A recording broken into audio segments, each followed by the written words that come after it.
بسم اللہ الرحمن الرحیم الحمد للہ وکفا وسلام علی عبادہ الذین اصطفیٰ اما بعد۔ میرے محترم بھائیوں، بزرگوں، عزیز دوستوں، السلام علیکم ورحمۃ اللہ وبرکاتہ۔ دیکھیے، انسانی زندگی میں خوشیاں بھی آتی ہیں، کامیابیاں بھی ملتی ہیں، راحتیں بھی ملتی ہیں، مسرتیں بھی ملتی ہیں، خواب بھی پورے ہوتے ہیں، اور جو سوچا نہ تھا کبھی وہ بھی کبھی کبھی ملتا ہے۔ اور اسی زندگی میں مشکلات بھی آئیں گی، غم بھی آئیں گے، پریشانیاں بھی آئیں گی، بیماریاں بھی آ سکتی ہیں، اپنوں کے ذریعے سے بھی تکلیف پہنچ سکتی ہے اور غیروں کے ذریعے سے بھی تکلیف پہنچ سکتی ہے۔ تو گویا خوشی اور غم، رنج اور راحت دونوں ایک ساتھ چلتے رہتے ہیں۔ اب کوئی انسان یہ سمجھتا ہے کہ میری زندگی ہمیشہ خوشیوں کے ساتھ چلتی رہے، تو ایسا نہیں ہو سکتا۔ اور اگر کوئی انسان یہ سمجھتا ہے کہ میری زندگی ہمیشہ غموں اور تکلیفوں والی زندگی ہے، لہٰذا وہ اللہ کی ذات سے بدظنی اور نا امیدی کا شکار ہو، ایسا بھی نہیں ہے۔ ہمیشہ ہمیں یہ دماغ میں بٹھا کر رکھنا ہوگا کہ اس دنیا میں یہ دونوں چیزیں ساتھ آتی جاتی رہتی ہیں۔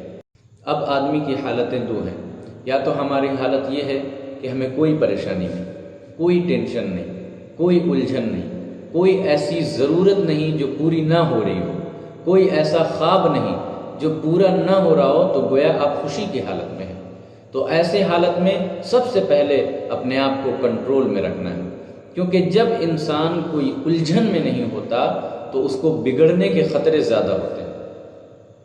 اب کسی قسم کی ٹینشن نہیں ہے، کوئی الجھن نہیں ہے، کوئی پریشانی نہیں ہے، اور ساری ضرورتیں پوری ہو رہی ہیں، آمدنی آ رہی ہے، خرچ ہو رہا ہے، تو ایسی حالت میں انسان کا من کیا کرتا ہے کہ اب ہم خوشیاں منائیں گے، اور اب وہ خوشیاں منانے کے لیے بھی راستے ڈھونڈتا ہے۔ راستے ڈھونڈے گا کہ اب ہم گھومنے جائیں گے، اب ہم پکنک منائیں گے، اب ہم پارٹی کریں گے، اب یہ چیز کریں گے، تو گویا خوشیوں کے ماحول میں انسان کے بگڑنے کے خطرے زیادہ ہوتے ہیں۔ اس لیے انسان کو بار بار یہ سوچنا چاہیے کہ اس وقت میں خوشی کی حالت میں ہوں اور مجھے کوئی پریشانی نہیں ہے، تو مجھے اپنے آپ کو شکر کی کیفیت میں رکھنا ہے، اور اس شکر کی کیفیت میں یہ انسان کو بار بار یہ سوچنا چاہیے کہ مجھے یہ چیز حاصل ہے، فلاں کو نہیں ہے۔ اگر میری حالت بھی ویسی ہو جائے تو پھر کیا ہوگا؟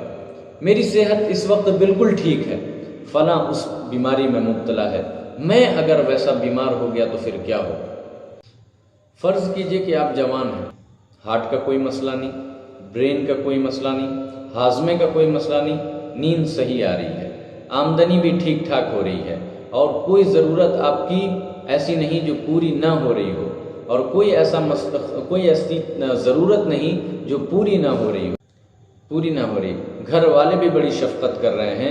اگر یہ سب ہے تو گویا آپ کی زندگی تو خوشیوں کی زندگی ہے۔ شکر ادا کریں، اور فوراً یہ بات سوچیں، اور ہمیشہ یہ بات سوچتے رہیں کہ مجھ جیسے نہ جانے ایسے کتنے ہیں جو بیمار ہیں، مجھ جیسے نہ جانے کتنے ایسے ہیں جن کو ضرورت کی چیزیں بھی پوری نہیں ہو رہی۔ غرض یہ کہ دوسرے کے بارے میں سوچیں۔ تو ایسا کریں جب ہم خوشیوں کی زندگی میں ہیں، اور اگر غم کی زندگی ہے، پریشانیوں والی زندگی ہے، مشکلات کی زندگی ہے، اب وہ پریشانی کوئی بھی ہو سکتی ہے، تعلیم آگے نہیں چل پا رہی، آپ کہیں سلیکشن چاہتے تھے، نہیں ہو پایا، کاروبار اچانک بیٹھ گیا، نقصان ہو گیا، اور کسی نے دھوکہ دے دیا، کسی نے تکلیف پہنچائی۔ یہ تکلیف پہنچانے والے اپنے بھی ہو سکتے ہیں، غیر بھی ہو سکتے ہیں، پڑوسی بھی ہو سکتے ہیں، رشتہ دار بھی ہو سکتے ہیں۔ غرض یہ کہ خود کسی تکلیف میں مبتلا ہیں یا دوسروں کے ذریعے سے تکلیف آ رہی ہے، چاہے مالی اعتبار سے، چاہے جانی اعتبار سے، چاہے جسمانی اعتبار سے یا صحت کے اعتبار سے، اس وقت انسان کو کیا سوچنا چاہیے؟ جواب: سب سے پہلے تو یہ سوچنا چاہیے کہ اگر میں کسی گناہ میں مبتلا نہیں ہوں اور مجھ پر یہ مصیبت آ گئی ہے، تو یہ مصیبت نہیں ہے بلکہ اللہ تعالیٰ کی طرف سے رحمت ہے۔ اگر میں کسی گناہ میں مبتلا نہیں ہوں تو یہ مصیبت تو ہے، لیکن اس کے پیچھے اللہ تعالیٰ کی بڑی رحمت ہے، کیونکہ اللہ تعالیٰ نے خود فرمایا ہے کہ میرے بندو میں تمہیں کبھی نہ کبھی ضرور آزماؤں گا، کہ خوشیوں کے دور میں تم دیندار رہے، اب میں تمہیں پریشانی میں ڈال کر چیک کرنا چاہوں گا کہ تم رہو گے دیندار کہ نہیں رہو۔ وَلَنَبْلُوَنَّكُمْ بِشَيْءٍ مِّنَ الْخَوْفِ وَالْجُوعِ وَنَقْصٍ مِّنَ الْأَمْوَالِ وَالْأَنفُسِ وَالثَّمَرَاتِ، میں تمہیں بالضرور آزماؤں گا کہ کبھی کسی مشکل میں ڈالوں گا، کسی پریشانی میں ڈالوں گا، نقصان ہوگا جان کا، مال کا، پھلوں کا، اور میں چیک کرنا چاہوں گا کہ تم صبر کرتے ہو کہ نہیں، اور اگر تم نے صبر کیا تو وَبَشِّرِ الصَّابِرِينَ، پھر تمہارے لیے خوشخبری ہے۔ اور ایک جگہ اللہ تعالیٰ فرماتے ہیں اِنَّمَا يُوَفَّى الصَّابِرُونَ أَجْرَهُمْ بِغَيْرِ حساب، کہ میں صبر کرنے والوں کو بے حساب اجر دیتا ہوں۔ اور ایک جگہ اللہ تعالیٰ فرماتے ہیں، اللہ تعالیٰ سخت فرماتے ہیں، اس سے ہماری سب اور آپ سب کی حفاظت فرمائے کہ احسب الناس ان يتركوا ان يقولوا آمنا وهم لا يفتنون، کہ لوگوں تم نے کیا سمجھ رکھا ہے کہ تم کہو گے ایمان والے ہیں اور میں تمہیں آزماؤں گا؟ نہیں، میں تمہیں ضرور آزماؤں گا۔ اور وَلَقَدْ فَتَنَّا الَّذِينَ مِن قَبْلِهِمْ، اس سے پہلے بھی میں نے لوگوں کو آزمایا ہے، میں تم کو بھی آزماؤں گا۔ ایمان قبول کرنے کے بعد میں تم پر کوئی پریشانی ڈالوں گا، کوئی مصیبت ڈالوں گا، چیک کروں گا کہ ایسے وقت میں تم دین پر جمو گے یا نہیں، تم دیندار رہو گے یا نہیں، میرا امتحان ہوگا۔ تو اگر انسان کسی گناہ میں مبتلا نہیں ہے اور کوئی پریشانی آ گئی تو وہ پریشانی اللہ تعالیٰ کی طرف سے رحمت ہے، وہ مصیبت نہیں ہے، وہ اللہ تعالیٰ کی طرف سے امتحان ہے۔ اس وقت انسان کو کیا سوچنا چاہیے؟ جواب، اس وقت انسان کو یہ سوچنا چاہیے اللہ تعالیٰ میں اس لائق تو نہیں ہوں، لیکن اگر آپ نے یہ مصیبت، یہ پریشانی مجھ پر ڈالی ہے تو میں اپنے دماغ میں کوئی بھی ایسی بدگمانی بدگمانی ذہن میں نہیں لاؤں گا، اور بد کلامی، کوئی ایسی بات میں اپنی زبان سے نہیں نکالوں گا۔ اگر آپ نے مجھ پر یہ امتحان ڈالا ہے تو میں کوئی بھی ایسی بات اپنی زبان پر نہیں لا سکتا، بد کلامی زبان پر نہیں لا سکتا، اور اپنے ذہن میں آپ کے متعلق کوئی غلط خیال، بدگمانی اب آپ کے متعلق نہیں لا سکتا۔ یہ میں اس لیے عرض کر رہا ہوں کہ بہت سارے لوگوں کا ایسے وقت میں ایمان چھن جاتا ہے۔ وہ کیسے؟ اب ایک آدمی دیندار ہے، نماز پڑھ رہا ہے، دین پر چل رہا ہے، اب اس کے اوپر مصیبت آ گئی، تب اس کے ذہن میں آ گیا کہ اللہ تعالیٰ نے کیوں میرے اوپر یہ مصیبت ڈالی؟ میں تو نماز بھی پڑھتا ہوں، میں تو روزے بھی رکھتا ہوں، زکوٰۃ بھی دیتا ہوں، پھر اللہ تعالیٰ نے میرے اوپر یہ مصیبت کیوں ڈالی؟ اور شیطان کوشش کرتا ہے کہ ذہن میں ایسی بات آئے کہ اللہ تعالیٰ نے میرے اوپر ظلم کیا۔ جو ہے کوشش کرے گا ذہن میں اس کے کنفیوژن پیدا ہو، بدگمانی آئے، اور اس کے دماغ میں ایسی بات آئے کہ اللہ تعالیٰ نے مجھ پر ظلم کیا، کہ میں تو دیندار ہوں، میں تو نماز بھی پڑھتا ہوں، میں تو ساری چیزیں دین کو فالو کرتا ہوں، پھر اللہ تعالیٰ نے مجھ پر یہ مصیبت کیوں ڈالی؟ بس اتنا کہے گا، شیطان خوش ہو گیا اور آپ فیل ہو گئے۔ کیوں فیل ہو گئے؟ وہ اس لیے کہ اللہ تعالیٰ آپ پر یہ مصیبت ڈال کر چیک کرنا چاہتے تھے کہ آپ ایسے وقت میں صبر کرتے ہیں یا آپ کا امتحان لے رہے تھے، اور لیکن آپ نے تو بدزنی اپنے دماغ میں لائی اور ذہن میں لائی، اور بد کلامی آپ کے زبان پہ آئی اور آپ فیل ہو گئے۔ تو بدزنی سے بھی بچنا ہے اور بد کلامی سے بھی بچنا ہے، کوئی ایسی بات نہیں نکالنی ہے جو اللہ تعالیٰ کو ناراض کرنے والی ہو۔ اور اس وقت کیا سوچنا ہے؟ اس وقت یہ سوچنا ہے کہ مجھ پر جو مصیبتیں آئی ہیں، جو مجھ پر پریشانی آئی ہے، یہ تو کچھ بھی نہیں ہے۔ نبیوں پر کتنی مصیبتیں آئیں، کتنی پریشانی آئی، اور خود سید الانبیاء رسول اللہ صلی اللہ تعالی علیہ وسلم پر کتنی مصیبتیں آئیں۔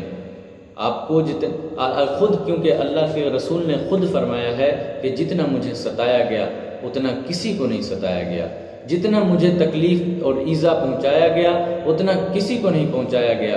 چنانچہ آپ خود دیکھ لیں تو سوچئے کون سی ایسی تکلیف ہے جو اللہ کے نبی کو نہیں پہنچی؟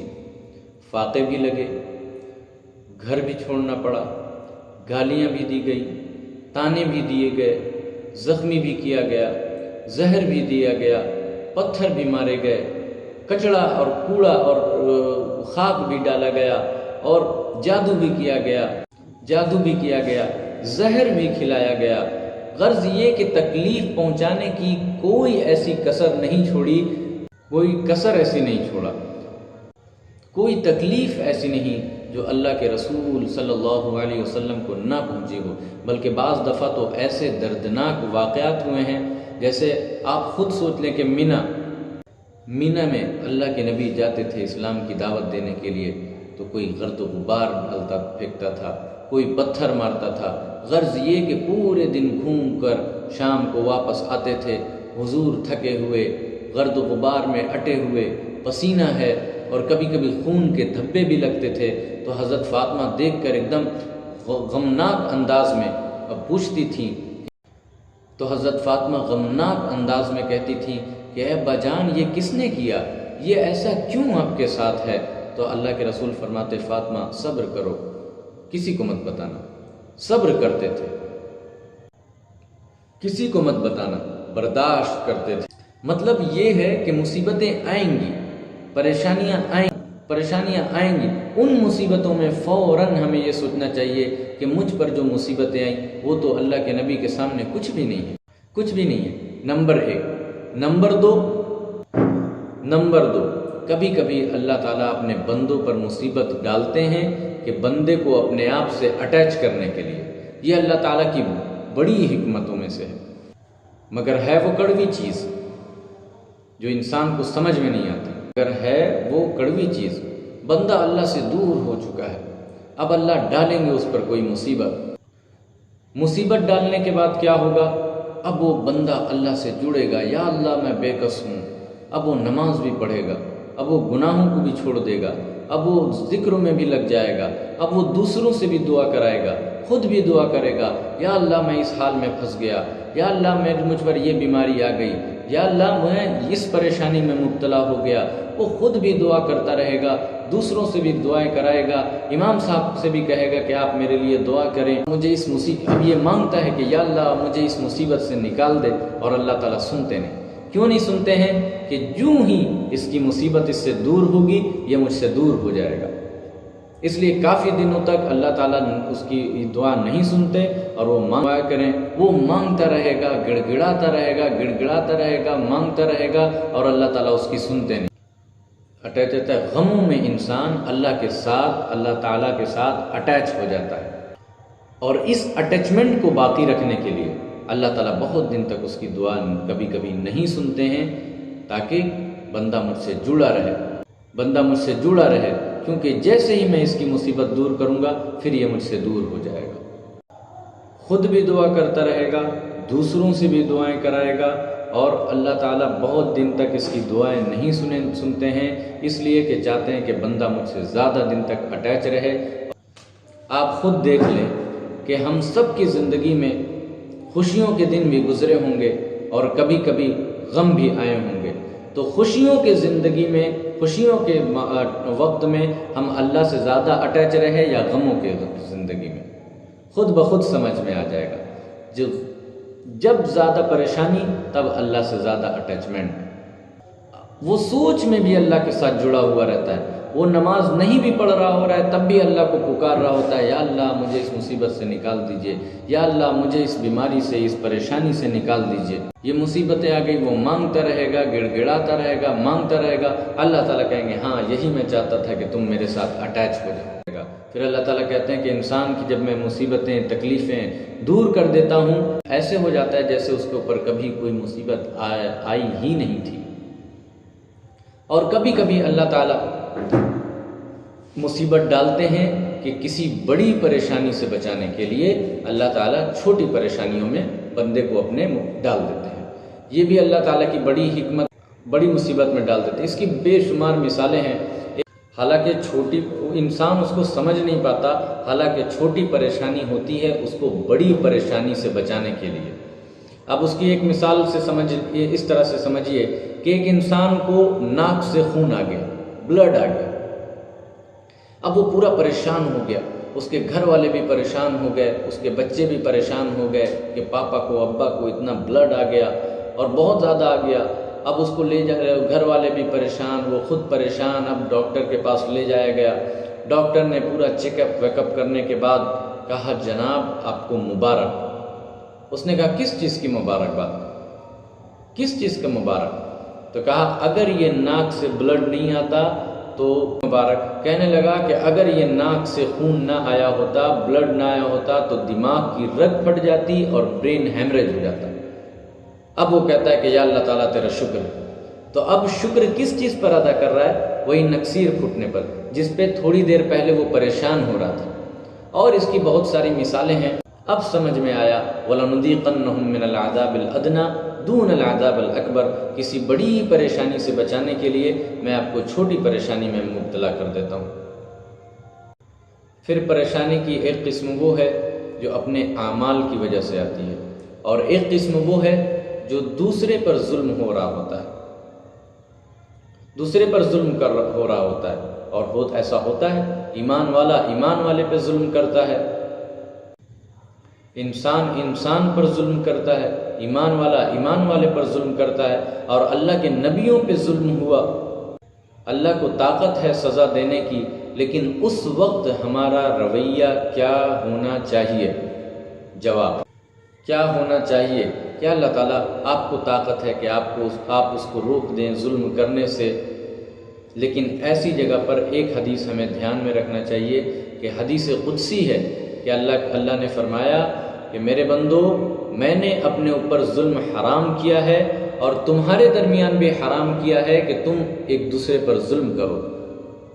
چنانچہ حدیث قدسی ہے کہ یا عبادی حرمت علی الظلم، اے میرے بندو میں نے اپنے اوپر ظلم کو حرام کیا ہے، وجعلتہ بینکم محرما، اور میں نے تمہارے درمیان بھی حرام کیا ہے کہ تم ایک دوسرے پر ظلم کرو، اللہ تظالموا، تو کبھی ایک دوسرے پر ظلم مت کرنا۔